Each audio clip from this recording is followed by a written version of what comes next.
63 நாயன்மார்களில் 16வது திருநாமம் பெற்ற முருக நாயனார் அவர்களின் அதிசயமான பக்தி வரலாறு.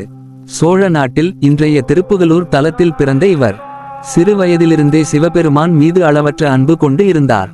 ஒவ்வொரு நாளும் விடியற் காலையில் எழுந்து நமசிவாய எனும் பஞ்சாட்சர மந்திரத்தை ஜெபித்து காடுகளிலும் குளங்களிலும் சென்று மலர்கள் பறித்து வருவார்.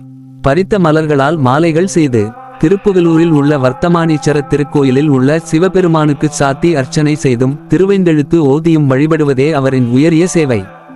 திருப்புகலூரில் முருக நாயனாரின் திருமடத்தில் திருஞான சம்பந்தர், திருநாவுக்கரசர் மற்றும் பல சிவனையடியார்கள் தங்கியிருந்து திருப்புகலூரில் உள்ள வர்த்தமானீச்சரரை வழிபட்டு செல்வார்கள். முருக நாயனாரின் பக்தி சம்பந்தரை மிகவும் ஈர்த்தது. பின்னர் சம்பந்தரின் திருக்கல்யாணத்தில் முருக நாயனார் கலந்து விருந்தினராக கலந்து கொண்டார்.